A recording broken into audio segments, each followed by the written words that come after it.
Olá, muito boa noite. Quem está falando é o professor Maurício Guerreiro, da Faculdade Anhanguera de Taubaté.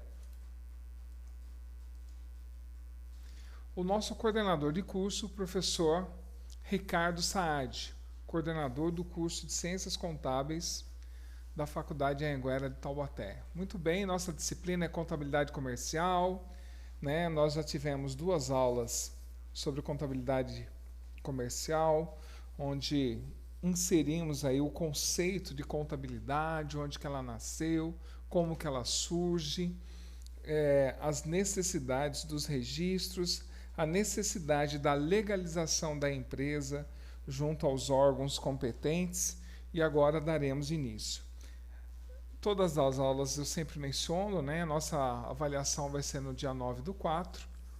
O ED, que foi uma data que já para entrega no dia 5/4.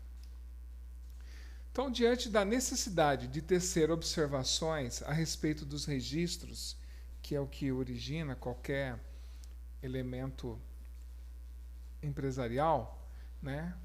Então, o registro de elementos patrimoniais, é importante fazer algumas ponderações sobre a elaboração e a preparação das demonstrações financeiras. Lembre-se que elas podem influenciar nas decisões e nos julgamentos de diversos interessados quando da divulgação dos relatórios. Quando se faz esse relatório com qualquer vício, com qualquer não conformidade, ele pode gerar um problema muito sério na divulgação dos relatórios, que vão fazer com que as decisões sejam equivocadas. Por isso, tamanha importância desses relatórios serem muito bem feitos, muito bem elaborados, né? Então, em se tratando de norma contábil, Marion explica que ela é vista pelos profissionais de contabilidade como sendo, entre outros tópicos, os objetivos, cenários e princípios da contabilidade.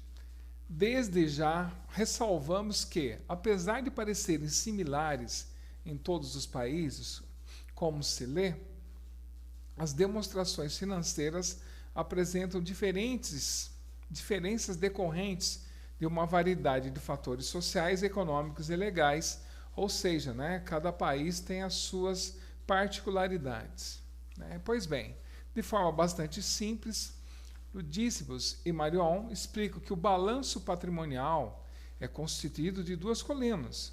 A coluna do lado direito é denominado passivo e a coluna e o patrimônio líquido. A coluna do lado esquerdo é denominada ativo. Ativo estando segregado em circulante, não circulante, dividido em ativo realizado em longo prazo, investimentos, imobilizados e intangíveis. Ao passo que o passivo, né, composto por circulante, não circulante e patrimônio líquido, estando esse, por sua vez, desdobrado em capital social, reserva de capital, ajustes de avaliação patrimonial, reservas de lucro, ações em tesouraria e prejuízos acumulados, né? Ou seja, o balanço patrimonial, né, tem a origem e a utilização dos seus recursos. Tais formalidades resultam em livros como o livro diário e o razão. É necessário que você entenda que, além dos livros contábeis obrigatórios, existem outros denominados de livros auxiliares. E esses podem servir de suporte para a escrituração do diário e do razão. Ademais, podem ser ilustradas tais livros auxiliares: o livro caixa, o livro de contas correntes, o livro de contas a receber, pagar, entre outros.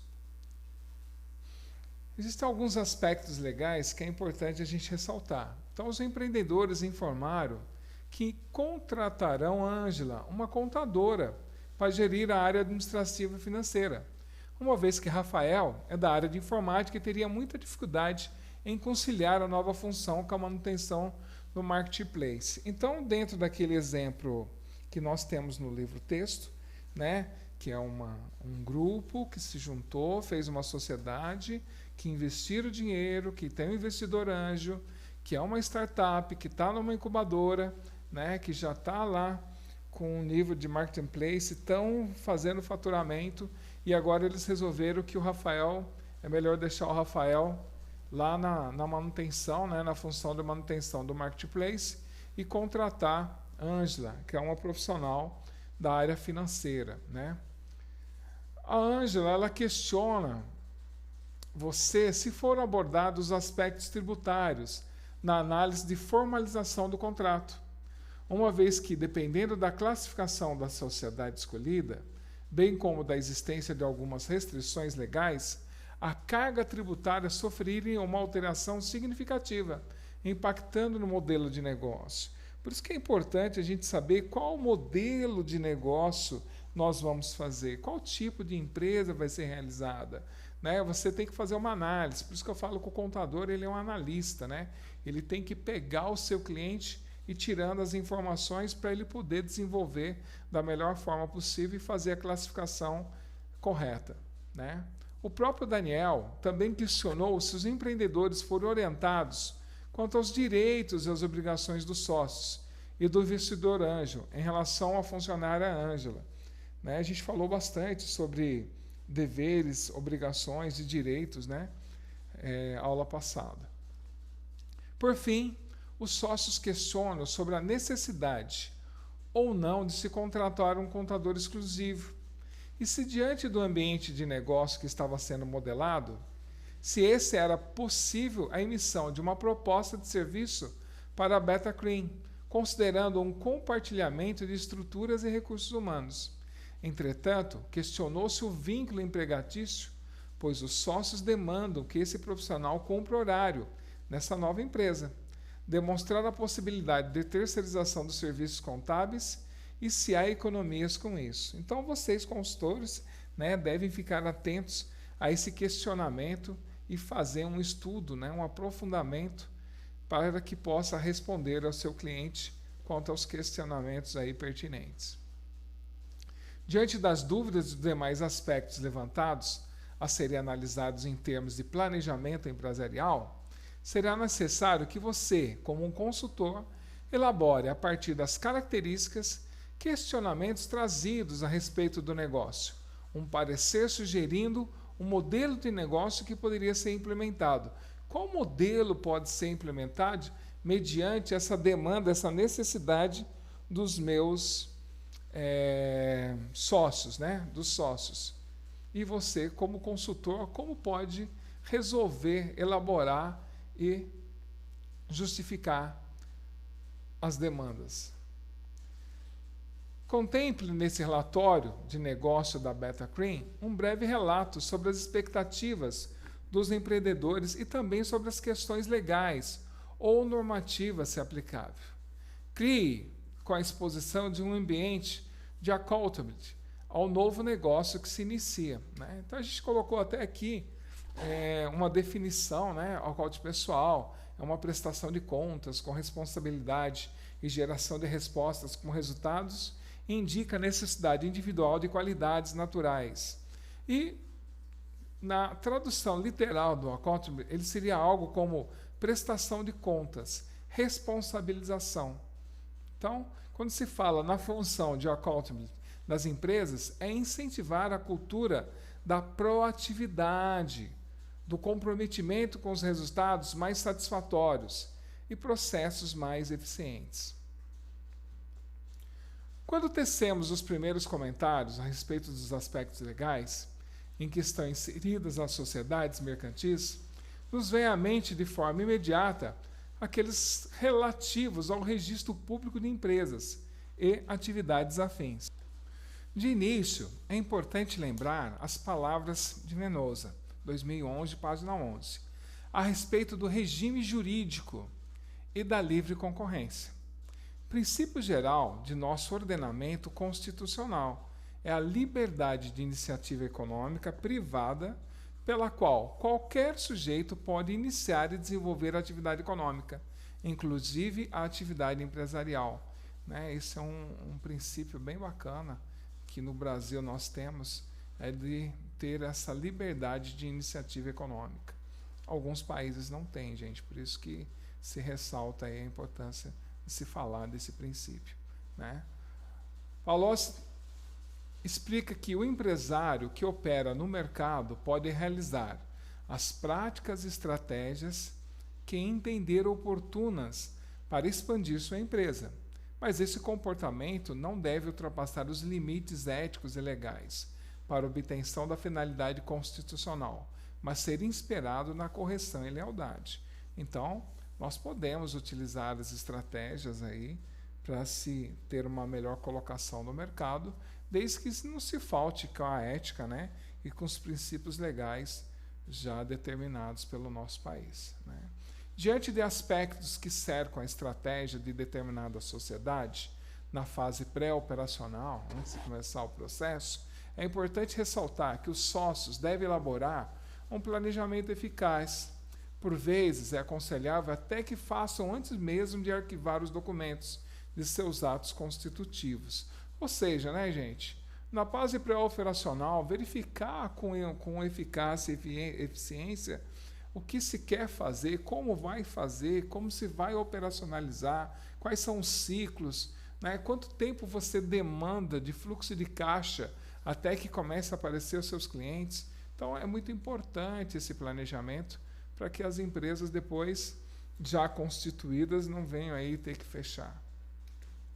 Tal estudo precisa fazer o empresário entender quão viável é o empreendimento diante do cenário futuro em que este irá operar frente às variáveis que contemplem, por exemplo, seu mercado, concorrentes, margens de lucros e como está a sociedade e como esta sociedade pode otimizar tais lucros.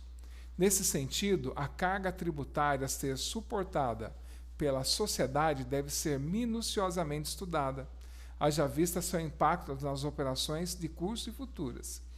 Posto isso, cabe comentar que é possível entender e sugerir o enquadramento da sociedade antes mesmo de sua constituição, conhecendo o objeto social a ser exercido e as receitas a serem obtidas como novo negócio. Então, quando você vai abrir a sua empresa, quando você vai constituir, né, cabe dentro desse planejamento pré-operacional você verificar qual vai ser o valor, né, estimulado, né, em média, da sua carga tributária.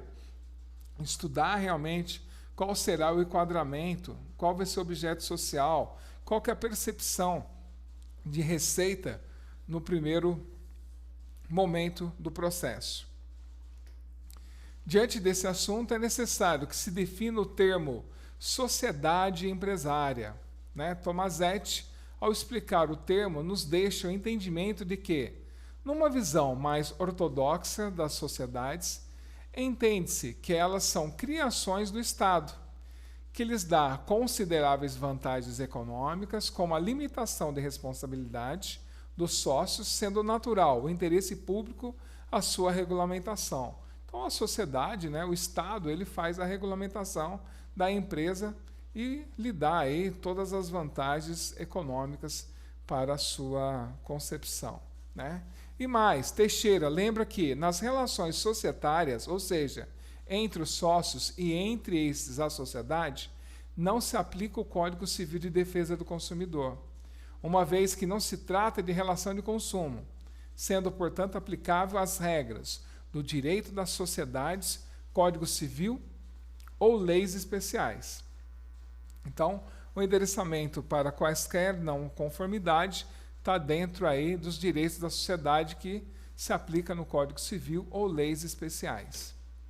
Guzmão, ao citar o artigo 981 do Código Civil, enaltece que, ao celebrar o contrato de sociedade, as pessoas físicas ou jurídicas que, reciprocadamente, se obrigam a contribuir com bens ou serviços para o exercício da atividade econômica e a partilha entre si dos resultados. Né? Eu até coloquei aqui o artigo 981, que celebram, né, contrato de sociedade as pessoas que reciprocadamente se obrigam a contribuir com bens ou serviços para o exercício de atividade econômica e a partilha entre si dos seus resultados. No seu parágrafo único, ele fala: a atividade pode restringir-se à realização de um ou mais negócios determinados.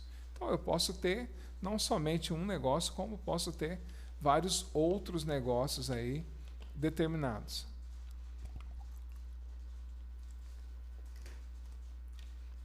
E nesse sentido, como bem explica Mamed, o exercício da atividade empresária por parte da pessoa natural ou jurídica pressupõe o registro correspondente, feito na forma da Lei 8.934 de 94, norma que regula os registro público de empresas mercantis e atividades afins, né? A regulamentação da empresa, né? Nesse sentido, é necessário que a sociedade obedeça ao regime, ao princípio da competência.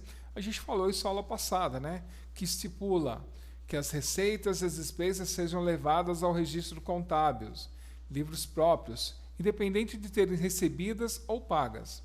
Então, é vedado no Brasil, a partir da Resolução 1330 de 2011, o regime de caixa em entidades empresariais. Isso nós falamos na aula passada, né, no regime de competência, e não ficar no regime de caixa. Até mesmo que o regime de caixa ele é muito utilizado na parte gerencial, né, na parte de competência, a gente já utiliza o princípio da competência mesmo. Então, Ribeiro, a respeito do registro mercantil, explica que a legalização é feita por meio do registro de seus atos constitutivos na Junta Comercial do Estado, na Secretaria da Receita Federal, na Prefeitura Municipal da localidade, na Secretaria da Fazenda do Estado, na Previdência Social e na Delegacia Regional do Trabalho. Nós falamos também isso na aula passada, e existem outras situações quando nós precisamos aí abertura, por exemplo, de uma empresa do ramo alimentício, onde há necessário de ter alvará, e assim como a vigilância sanitária faz a sua vistoria, dando o parecer ok ou não. Note, de partida, que o registro mercantil é o primeiro ato legal daqueles que necessitam e buscam, por meio das atividades comerciais, e diante do Código Civil Brasileiro, em seu artigo 1150, desenvolver uma sociedade simples ou empresária, sendo o ato uma obrigação imposta pela legislação vigente. No artigo 1150, eu fiz questão de enaltecer aqui, o empresário e a sociedade empresária vinculam-se ao registro público de empresas mercantis a cargos das juntas comerciais, a sociedade simples ao registro civil das pessoas jurídicas, o qual deverá obedecer às normas fixadas para aquele registro, se a sociedade simples adotar um dos tipos de sociedades empresárias, né? Isso está previsto no artigo 1150 do Código Civil.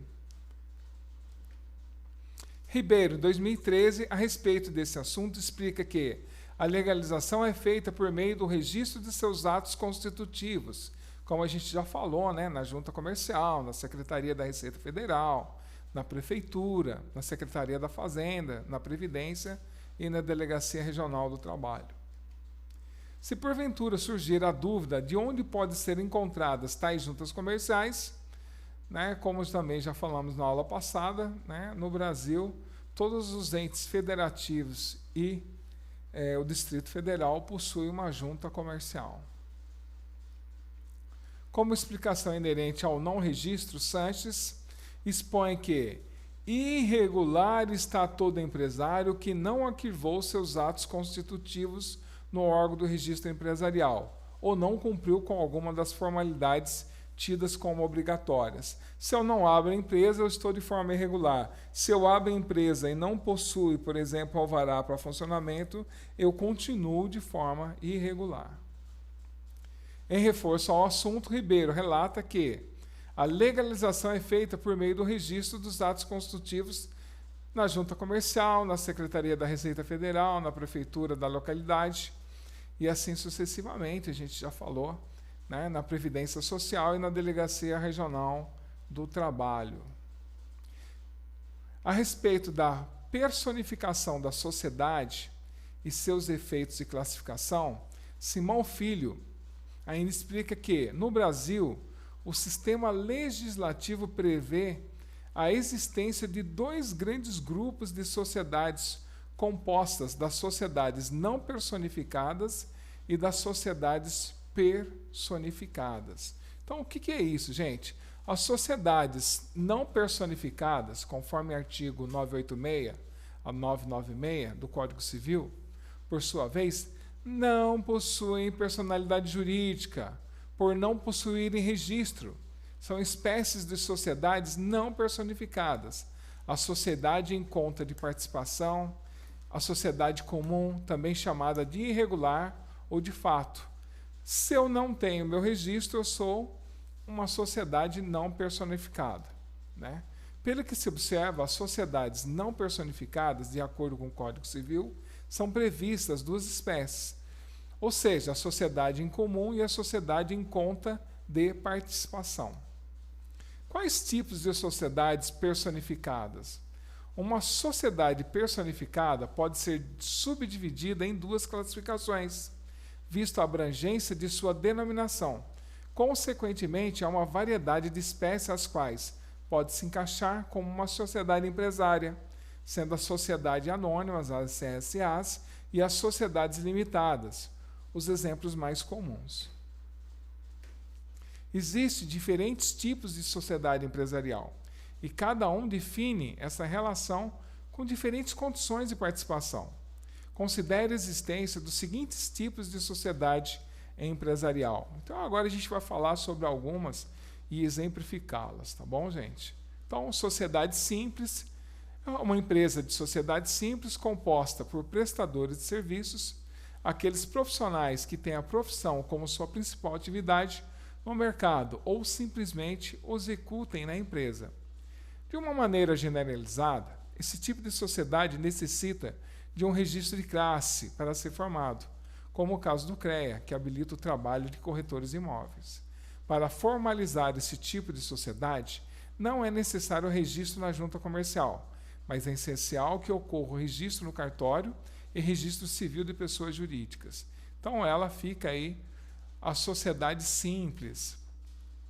A sociedade limitada envolve uma empresa que possui investimento financeiro de todos os seus sócios, podendo ser constituída por quantas pessoas for desejada, e até mesmo outras empresas, pessoas jurídicas, em alguns casos. Para organizar essa relação, um dos sócios deve ser atribuído como administrador da empresa, possuindo a responsabilidade legal pela função do contrato da empresa. A sociedade limitada possui mais obrigações, como, por exemplo, ela precisa ser registrada na junta comercial e sua razão social deve incluir a sigla limitada. Sociedade em nome coletivo. Todos os membros respondem pelas dívidas da empresa. Então, todos são solidários com os ônus e com os bônus, né? Tornando-se solidários com a causa proposta. Sendo assim, uma dívida na empresa deve impactar diretamente o patrimônio pessoal dos sócios. Devido a essa característica, o Código Civil, no artigo 1039, permite que esse tipo de sociedade seja constituída apenas por pessoas físicas, e essas responsabilidades coletivas podem ser limitadas no contrato social da empresa. Então, eu faço a responsabilidade de forma limitada, se eu quiser, na constituição do contrato social. Comandita simples é de utilização limitada e divide as partes societárias em duas categorias: os comandatários e os comandatos, os quais cuidam do capital social da empresa, com a diferença na participação administrativa. Os comandatários não fazem parte do quadro administrativo da empresa, enquanto os comandatos podem assumir funções dentro da organização. A razão social desse tipo de empresa contém apenas os sócios comandatos, e tudo isso deve estar bem descrito no contrato social da empresa. Então, nós temos lá a divisão, né, de comandatários e comandatos. Sociedade comandita por ações. Possui seu capital dividido por cotas. Diferente de uma sociedade anônima, que também é dividida da mesma maneira, nesse modelo societário, apenas os sócios administradores, os quais serão dominados como diretores, é que terão suas responsabilidades ilimitadas. Não há proteção de bens dos sócios em casos como falecimento, excesso quando o capital a empresa estiver negativo. E para que alguém deixe de ser sócio, é preciso que a maioria dos outros sócios concordem com a decisão da saída do mesmo. A SA, tão conhecida SA, é um dos tipos de sociedade mais comuns no Brasil, podendo ser constituída por 2 ou mais sócios, com o objetivo de acúmulo de capital. O capital social desse tipo de empresa é distribuído através de cotas, podendo existir 2 formatos: as abertas, em que as ações estão disponibilizadas na Bolsa de Valores, e as fechadas, que não permitem a prática.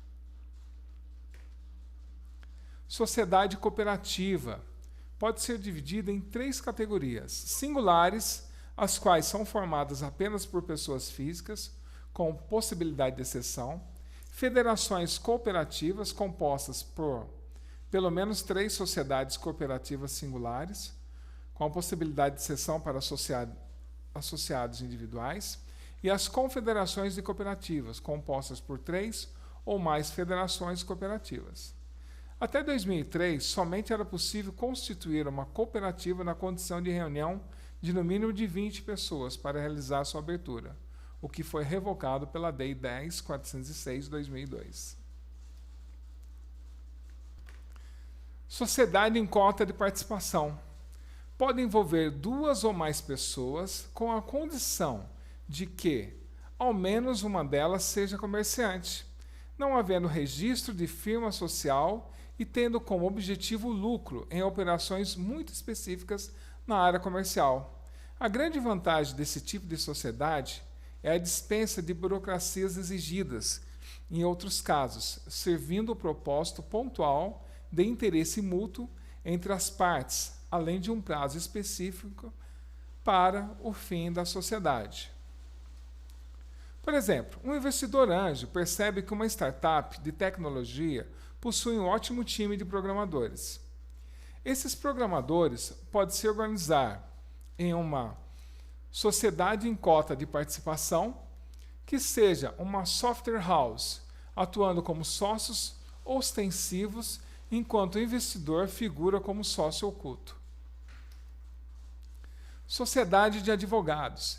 Diferente dos outros tipos, a sociedade de advogados funciona de maneira diferente, envolvendo profissionais credenciados para exercer a função na constituição de uma sociedade simples ou uma sociedade unipessoal de advocacia.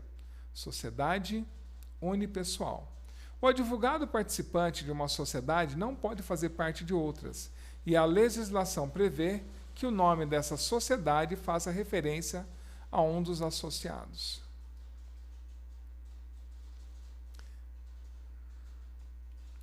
Muito bem, quero agradecer a todos vocês. Até a aula que vem, unidade 2. Boa noite.